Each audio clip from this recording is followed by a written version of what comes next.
अस्सलाम वालेकुम व्यूअर्स, मैं हूं आपका होस्ट मोहम्मद अकील और हमारे इस चैनल में आप सबको खुश आमदीद। दोस्तों, भूख में कमी आम तौर पर आर्जी ही होती है और खाना खाने के बाद ही ये कमी आम तौर पर पूरी हो जाती है, लेकिन अक्सर लोग भूख ना लगने के मसले से काफी परेशान हैं। भूख ना लगने की बहुत सारी वजूहात हो सकती हैं, जिनमें एक स्ट्रेस और एंजाइटी की वजह से और डिप्रेशन की वजह से और लिवर की बीमारियों की वजह से और बैक्टीरिया इंस्ट्रक्शन के अलावा स्टमक में बहुत सारी पैदा होने वाली बीमारियों से भूख लगना कम हो जाती है और भूख की कमी आपको कई बीमारियों की तरफ ले जाती है। एक हेल्थी बॉडी के लिए वक्त पर ही भूख लगना बहुत ही ज्यादा जरूरी है और इसके अलावा खाने पीने की आदत अच्छी ना होने की वजह से भी आपको भूख ना लगने की बीमारी पैदा हो सकती है, जैसे कि आजकल फास्ट फूड यानी कि जंक फूड्स वगैरह, जो आपको भूख ना लगने की बीमारी से आप निजात हासिल कर सकते हैं। सो इसी के लिए आज के इस वीडियो में हम इस बारे में डिस्कस करेंगे। तो आइए जान लेते हैं। नंबर 1, ब्लैक पेपर के काली मिर्च। भूख ना लगना सीधा ही आपके डाइजेस्टिव सिस्टम को जाहिर करता है। काली मिर्च को पुराने वक्तों से ही निजाम हाजमा के लिए इस्तेमाल किया जा रहा है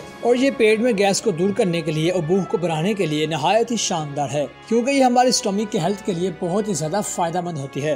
काली मिर्च बुनियादी तौर पर ही नेचुरल मेडिसिन के तौर पर इस्तेमाल की जाती है, क्योंकि ये खुराक को हजम करने वाले बहुत ज्यादा मकदार में यूज होती है और इसके अलावा इसके अंदर पेपरिन नामी कंपाउंड पाया जाता है, जो कि जिस्म में मुख्तलिफ न्यूट्रिएंट्स को जज़ब करता है, जिनमें एक सेलेनियम, विटामिन बी और बीटा कैरोटीन। अगर आप भी भूख की कमी में मुब्तला हैं तो इसके लिए रोजाना आप 2 चुटकी काली मिर्च का इस्तेमाल करें। तो इसी के लिए आप after 1 week and after 2 week देखेंगे, जिससे आपका स्टमक यानी आपका मैदा अच्छी तरह से खुराक को हजम भी करेगा और आपको भूख भी लगेगी। और इसके अलावा आप काली मिर्च के पाउडर को पानी के अंदर भी इस्तेमाल कर सकते हैं। नंबर 2, कार्डामम यानी कि इलायची। इलायची हमारे डाइजेस्टिव सिस्टम को हेल्थी रखने के लिए बहुत ही ज्यादा मुफीद है और ये आपके स्टमक से मुतालिक मजीद बीमारियों को खत्म करता है। इसके लिए आप सिंपली 3 से 4 इलायची को सुबह नहार मुँह खाएं और ऐसा आप 3 से 4 दिन रेगुलर करें। आप देखेंगे कि आपको टाइम से भूख लगना शुरू हो जाएगी और खुराक को ठीक तरह से डाइजेस्ट करने के में भी काफी मदद मिल रही होगी। और फेनल सीड्स यानी कि सौंफ, और ये सौंफ हमारे डाइजेस्टिव सिस्टम को बूस्ट करने के लिए काफी मददगार होते हैं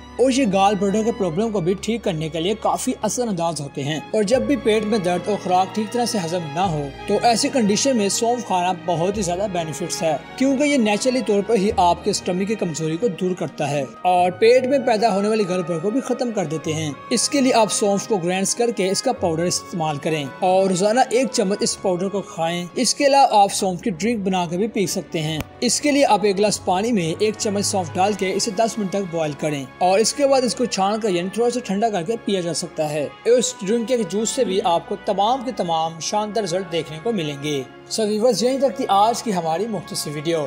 हम उम्मीद करते हैं कि आपको आज की वीडियो काफी पसंद आई होगी। वीडियो पसंद आने की सूरत में अपने होस्ट मोहम्मद अकील को दीजिए इजाजत। हमारे चैनल को सब्सक्राइब, लाइक और शेयर करना मत भूलिएगा।